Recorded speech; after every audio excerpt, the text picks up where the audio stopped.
సింగరేణి వారసత్వ ఉద్యోగాలపై తెలంగాణ ప్రభుత్వానికి సుప్రీంకోర్టులోనూ చుక్కెదురైంది. వారసత్వ ఉద్యోగాలపై హైకోర్టు ఇచ్చిన తీర్పును ఉన్నత న్యాయస్థానం సమర్థించింది. వారసత్వ ఉద్యోగాలు సరికాదని అత్యున్నత న్యాయస్థానం తెలిపింది.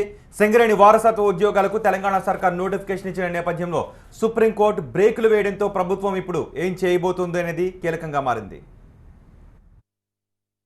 సింగరేణి వారసత్వ ఉద్యోగాల విషయంలో తెలంగాణ ప్రభుత్వానికి సుప్రీంకోర్టులోనూ షాక్ తగిలింది.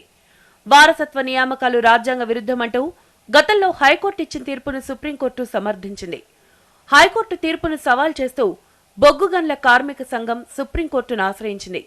దీనిపై విచారణ చేపట్టిన అత్యున్నత న్యాయస్థానం వారసత్వ నియామకాలు రాజ్యాంగ విరుద్ధమే అని స్పష్టం చేసింది.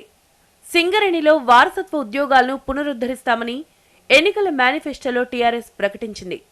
ఇచ్చిన హామీని నిలబెట్టుకునేలా సింగరేణి వారసత్వ ఉద్యోగాలకు తెలంగాణ సర్కార్ నోటిఫికేషన్ ఇచ్చింది. సింగరేణి కాలరీస్లో వారసత్వ ఉద్యోగాలపై గతేడాది అక్టోబర్ 6వ తేదీన సీఎం కేసీఆర్ ఒక ప్రకటన చేశారు. జనవరి 1 నుంచి దరఖాస్తుల స్వీకరణ కూడా మొదలైంది. ఈ క్రమంలోనే సింగరేణి కాలరీస్లో వారసత్వ ఉద్యోగాల భర్తీకి ఉద్దేశించిన ఉత్తర్వులను సవాల్ చేస్తూ పెద్దపల్లి జిల్లా గోదావరి ఖనికి చెందిన కె సతీష్ కుమార్ హైకోర్టులో ప్రజా ప్రయోజన వ్యాజ్యం దాఖలు చేశారు. వారసత్వ ఉద్యోగాల ప్రకటనను హైకోర్టు రద్దు చేసింది. కొత్త నోటిఫికేషన్ విడుదల చేసి ఉద్యోగ నియామకాలు చేపట్టాలని ఆదేశాలు జారీ చేసింది. మెడికల్ గ్రౌండ్స్ ప్రకారం ఫిట్ అయితేనే ఉద్యోగం ఇవ్వాలని చెప్పింది. అంతేకాని మొత్తం వారసత్వ ఉద్యోగాలు ఇవ్వడం సరికాదని కోర్టు అభిప్రాయపడింది. హైకోర్టు తీర్పును సవాల్ చేస్తూ సింగరేణి బొగ్గుగని కార్మిక సంఘం సుప్రీంకోర్టును ఆశ్రయించింది.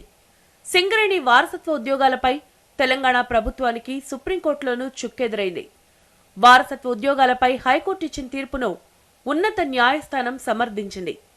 తాజాగా ఇప్పుడు సుప్రీంకోర్టు వారసత్వ ఉద్యోగాలకు బ్రేకులు వేయడంతో ప్రభుత్వం తర్వాత ఏం చేయబోతుంది అనేది కీలకంగా మారింది.